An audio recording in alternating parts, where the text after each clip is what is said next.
सरकार ते वार्ता की होगी, सरकार ते वार्ता तो अभी हम ही नहीं करना चाहते। सच्ची है, ये बात सच है, क्योंकि हमें 155 दिन यहाँ पड़े पड़े हो गए, सरकार को दिखाई नहीं देता। इतना तो सरकार को भी दिखना चाहिए कि लोग रोड पे हैं अपना घर छोड़ के। किसान कोई बेवकूफ़ थोड़ी है जो रोड पे पड़ा है। हमने भी एक दिन बीजेपी को पूरे कहाँ तक वोट दिलाई थी, ये थोड़ी पता था कि हम रोड पे आ जाएंगे और हमारी हालत ये हो जाएगी कि एक बार को खाने को भी तरसेंगे। तो ये सब बीजेपी की सरकार में हुआ, आज से पहले कभी नहीं हुआ। किसानों के कम होने का एक कारण है, हमारी जो अभी खेती है पूरी कटाई वगैरह हमारी नहीं हुई है, इसलिए हमारी संख्या यहाँ कम है।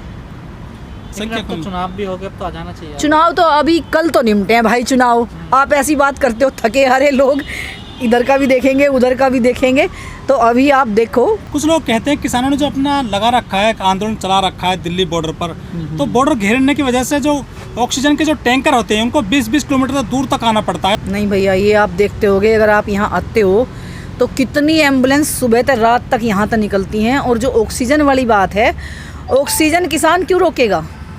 किसान किसी का बुरा तो नहीं चाहता, किसान तो अपने हक के लिए यहाँ लड़ रहा है, अपने हक के लिए बैठा है। तो लोग कहते हैं कि भाई किसानों की वजह से प्रॉब्लम हो रही है, किसानों की वजह से कोई प्रॉब्लम नहीं है।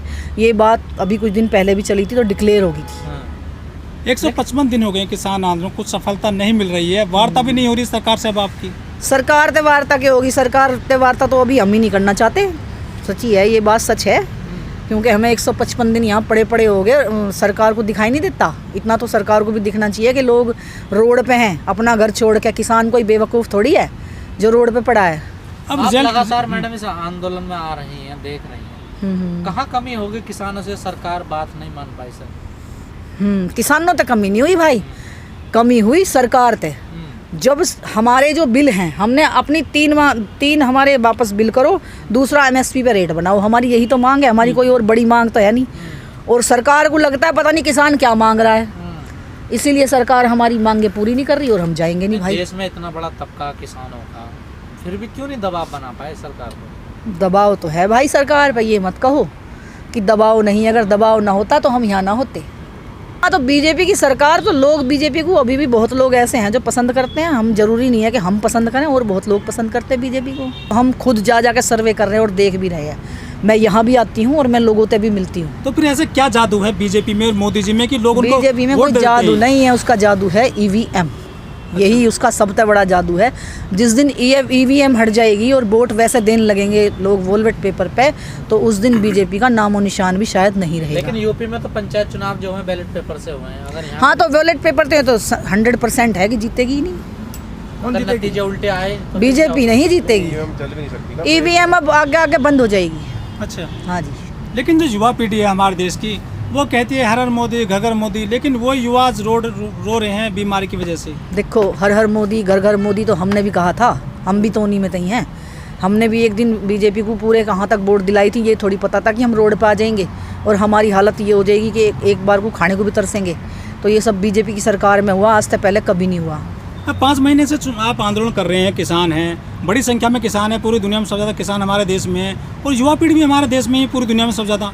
उसके बावजूद जो बीजेपी ने 5 राज्यों में चुनाव लड़ लिया किसानों से नाराज होने के बावजूद। देखिए, अभी आपने एक बात कही कि इतनी बड़ी महामारी में लोग दुखी हो रहे हैं, और किसान तो खैर पड़ा है पहले 5 महीने तक दुखी हो रहा है, और किसान अब तक दुखी नहीं है, किसान पहले से भी दुखी है। पर इस बार इस सरकार ने तो किसान के गरीब तबका जितना भी मजदूर वर्ग है सब दुखी है इससे। इसे कोई पसंद नहीं करता, मेरी बात नहीं है, आप अंदरूनी खाने में देखेंगे तो इसे कोई पसंद नहीं करता। इसको पसंद नहीं है मान लो बीजेपी लोगों को, तो ये चुनाव लड़ रहे हैं, इनको डर नहीं लगता कि हमारा वोट बैंक हमसे खिसक जाएगा? देखिए, वोट बैंक तो इन तक खिसक ही रहा, पर मैंने आपको बताया ना, जिस दिन ये EVM को बिल्कुल क्लियर हटा देंगे ना वोटिंग में, इन्हें कोई वोट नहीं दे। अच्छा, हाँ जी, सर्वे है ये हमारा भी, देखे ना वोट कैसा देगा। लेकिन एग्जिट पोल में तो सरकार बता रहे हैं इनकी। हाँ, तो अब हमने बता दिया ना, यही गड़बड़ है इनकी। इसी एक सब जगह तो इनकी दादागिरी है। बंगाल में इन्होंने दादागिरी दिखाई, ममता के पीछे लग रही है, एक महिला है उसमें, वह एक ही मुख्यमंत्री है पूरे भारत में। चलो मान लिया वो हिंदुओं के खिलाफ है, लोग कहते हैं ना, ये बीजेपी वाले बोलते हैं भाई हिंदुओं के खिलाफ है ममता, हिंदुओं को कुछ करने नहीं देती। तो हिंदू, मैं ये समझती हूँ उसका राज्य है, वो जो चाहे अपनी मर्जी से तो कर सकती है, वो कुछ गलत थोड़ी करेगी। हिंदू हैं वो भी। और ममता बनर्जी खुद एक हिंदू है, वो हिंदुओं पर अत्याचार क्यों करेगी? ऐसा लगता है इन्हें, कुछ चीज़ें वो नहीं करती होगी इनके अनुसार, तो लोगों को लगता है क्या विकास नहीं हो रहा है, धर्म के आगे विकास कुछ चीज़ नहीं है, धर्म की राजनीति हो रही है। देखिए, धर्म की राजनीति भी बीजेपी ने ही करी। बीजेपी ने हिंदू मुसलमान सारी दुनिया में फैला दिया और फिर वोट ले लेती है मुसलमानों से भी बीजेपी।